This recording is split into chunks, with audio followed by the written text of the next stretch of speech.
a really tough road trip for Denver, and the Boston Celtics are the best team in basketball right now, the best home team. I mean, outside of the Pascal Siakam trade, the Celtics winning 20 straight games at home, definitely the biggest news of the week.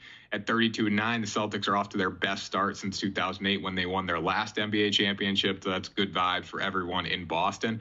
The Nuggets do have the best player in the game in Nikola Jokic, but Boston has that star power overall. And the Nuggets coming off a very tough road loss to the 76ers, 126-121. That's a game that physically beats you up. It dominates you.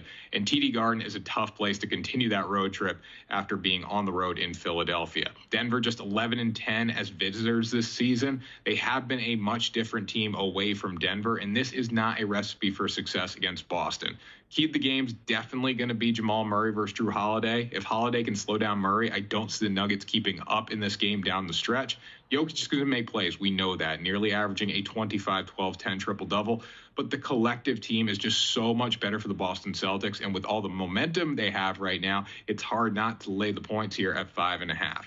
Jason Tatum also, I don't think we're talking about him enough, especially in the MVP race. He's been tremendous in this past 10 games, shooting 49% from the field, 49% from three as well. And Jason Tatum's a guy that can really go cold consistently. So what he's done over this stretch has been fun to watch. It's been amazing to watch. And being at TD Garden makes me think he's going to have a huge night. I think he closes this game out in the fourth quarter. Celtics cover the spread. So I was shocked that the Heat lost the Raptors by 24 in their last game. Terrible effort, a game Miami just didn't show up for.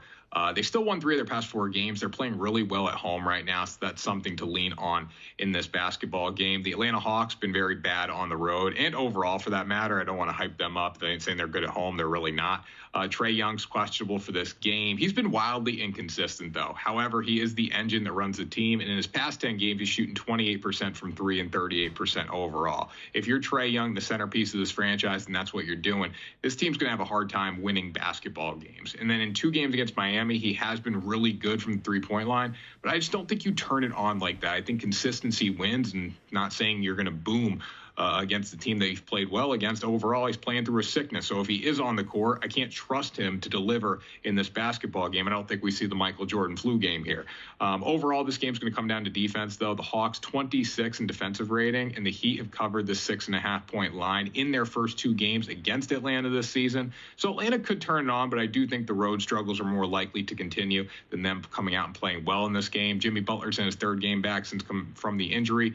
So look for him to start dialing in a little bit more. Had a rough night on Wednesday, like this entire team did for the Heat against the Raptors, but I think that changed in this one. They bounced back. This Miami Heat team has been known for bouncing back over the years, so going to take them and lay the points here. Yep, that Heat culture, it certainly. So I think the biggest takeaway from that win for the Suns was it shows they can play defense. When they put their mind to it and they play effort basketball, they're going to play really good defense, which is kind of concerning coming into this one. But they're playing against a physical, gritty Pelicans basketball team that I really like. Zion Williamson having a good season, but still a long way to go there physically, especially when it comes to rebounding. You have to go out and you want to go make rebounds. He just hasn't necessarily been the most aggressive player down the paint this season, but having a much better season than in years past. You have Jonas Valanciunas, CJ McCollum, Brandon Ingram, a lot of guys that can play good basketball. So they don't have the same star power necessarily as the Suns, but it's a tough group to beat up on. I don't think they're going to be able to do it in this game. The big reason for the Pelicans' success so far is they play that tough defense, allowing the 11th least points in the NBA,